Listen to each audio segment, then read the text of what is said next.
S, Modi ಪಟ್ಟಾಭಿಷೇಕಕ್ಕೆ ಮುಹೂರ್ತ fix ಆಯ್ತು. ನಾಳೆ ಸಂಜೆ 7:15ಕ್ಕೆ ಸತತ 3ನೇ ಬಾರಿ ಪ್ರಧಾನಿಯಾಗಿ ನರೇಂದ್ರ ಮೋದಿ ಪ್ರಮಾಣ ವಚನ ಸ್ವೀಕರಿಸಲಿದ್ದಾರೆ. ರಾಷ್ಟ್ರಪತಿ ಭವನದಿಂದ ಅಧಿಕೃತ ಮಾಹಿತಿ ಕೂಡ ಹೊರಬಿದ್ದಿದೆ. ರಾಷ್ಟ್ರಪತಿ ಭವನದಲ್ಲಿ ಮೋದಿ ಶಪಥ ಕಾರ್ಯಕ್ರಮ ನಡೆಯಲಿದೆ. ರಾಷ್ಟ್ರಪತಿ ಅವರಿಂದ ಗೌಪ್ಯತಾ ವಿಧಿ ಬೋಧನೆ ಕೂಡ ನಡೆಯಲಿದೆ ನಾಳೆ.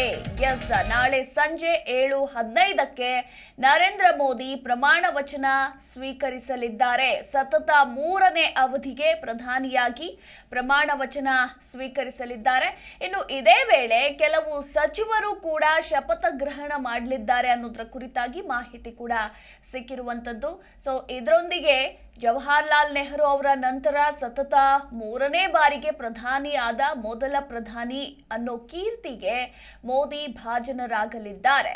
ಇನ್ನು ನಿನ್ನೆ ಎನ್ಡಿಎ ಸಂಸದೀಯ ಪಕ್ಷದ ಸಭೆಯಲ್ಲಿ ಕೂಟದ ನಾಯಕರಾಗಿ ಆಯ್ಕೆಯಾದ್ರು. ನಂತರ ಸಂಜೆ ಮೋದಿ ರಾಷ್ಟ್ರಪತಿ ದ್ರೌಪದಿ ಮುರ್ಮು ಅವರನ್ನ ಭೇಟಿ ಮಾಡಿ ಸರ್ಕಾರ ರಚನೆಗೆ ಹಕ್ಕು ಕೂಡ ಮಂಡಿಸಿದ್ರು. ಇನ್ನು ಇದನ್ನ ಮನ್ನಿಸಿದ ಮುರ್ಮು ಅವರು ಮೋದಿ ಅವರನ್ನ ಸರ್ಕಾರ ರಚನೆಗೆ ಆಹ್ವಾನಿಸಿದ್ರು.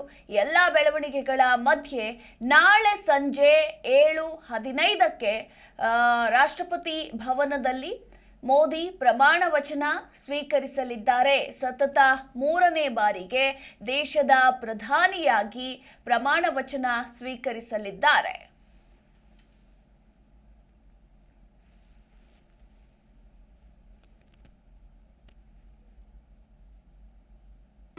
ಜಿ ಕನ್ನಡ ನ್ಯೂಸ್ ಈಗ ನಿಮ್ಮ ಮನೆಯಲ್ಲೇ ನೋಡಿ.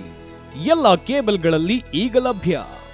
ಸನ್ Direct 292, Jio TV 1334, U digital 162, City cable 51, GTPL 17, Abhishek cables 821, Rock Line telecommunication 51, Shri Basaveshwara number 60, Vinayaka digital number 53, In digital number 896ರಲ್ಲಿ.